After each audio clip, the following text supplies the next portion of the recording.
Cabin mate 24 hours study hall and work space mobile app download చేసుకుని ఇప్పుడే మీ cabin book చేసుకోండి. పాకిస్తాన్ నుండి వచ్చిన ఏ మిజైలు ఏ డ్రోను భారత భూభాగాన్ని టచ్ చేయలేదు. అవును, మీరు వింటున్నది నిజమే. వాళ్ళు ఇన్ని మిజైల్స్ ఇన్ని డ్రోన్స్ భారతదేశం వైపు పంపినా ఏ ఒక్కటి కూడా మన భూభాగాన్ని టచ్ చేయలేకపోయింది.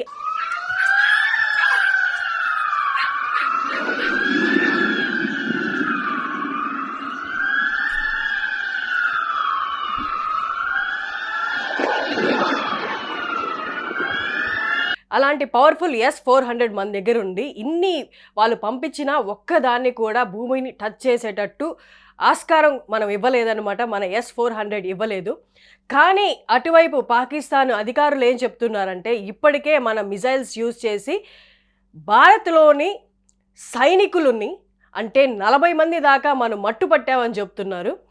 ఇది వాళ్ళు బహిరంగంగా ఇలా వచ్చి ఇలాంటి సమాచారం ఇవ్వడం వల్ల రివీల్ చేయడం వల్ల వాళ్ళ గోతి వాళ్ళే తవ్వుకున్నట్టయింది. ఎందుకంటే మనం ఇప్పటిదాకా ఉగ్రవాదుల స్థావరాల్ని మాత్రమే వెతికి వాటి మీద దాడులైతే చేసాం. ఎందుకంటే ఉగ్రవాదుల్ని సంపూర్ణంగా ఈ భూమి మీద లేకుండా చేయాలన్నదే మన లక్ష్యం. అందులో భాగంగా మనం ఏ సివిలియన్స్కి హాని చేయకూడదు, ఎలాంటి పరిస్థితుల్లో అయినా సివిలియన్స్ గాయపడకూడదు అన్న ఎయిమ్తోనే ముందుకెళ్ళాం. కానీ వాళ్ళు బహిరంగంగా బయటకు వచ్చి పాకిస్తానీ వాళ్ళు చెప్పడం ఏంటి అంటే డైరెక్ట్గా మిలిటరీ ఆఫీసర్స్ మీదే దాడి చేసాం, ఏకంగా 40 మందిని మనం మట్టుపట్టాము అని వాళ్ళు చెప్పుకోవడం జరుగుతుంది. ఉన్న వార్ రూల్స్ ప్రకారం ప్రతి కంట్రీని ఉద్రేకపరిచే మాట ఇది. ఎందుకంటే రూల్స్ ప్రకారం మనం ఏ సైనికుల మీద సివిలియన్స్ మీద మనం దాడులు అయితే చేయకూడదని అనుకున్నదే అది.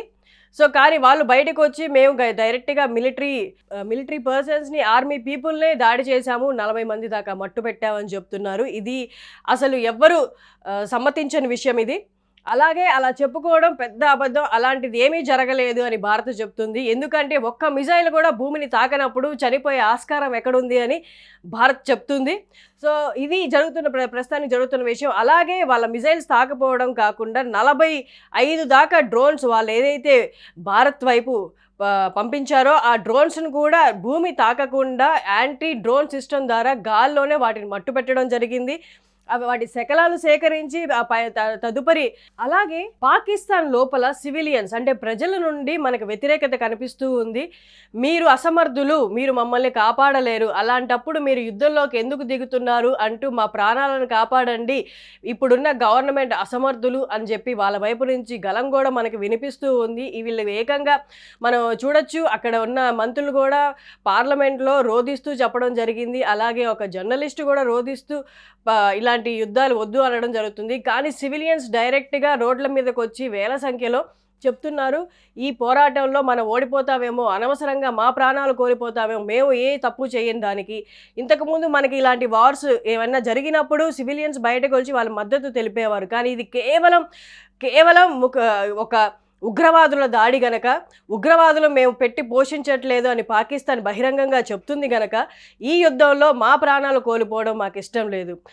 ఇప్పుడు దాకా వాళ్ళకున్న జెట్ ఫైటర్లు కానీ మిజైల్స్ కానీ ఏవైతే ఉన్నాయో అవన్నిటి మీద అక్కడ ఉన్న సివిలియన్స్కి నమ్మకం కోల్పోయి భారత్ దాడిలో ఖచ్చితంగా మనకి పెద్ద నష్టమే జరగబోతుంది అని వాళ్ళు ఊహించి ఇలాంటి బయటకు వచ్చి నిరసన తెలుపుతున్నారా అన్నది ఇప్పుడు మనకు బాగా వినిపిస్తున్నది.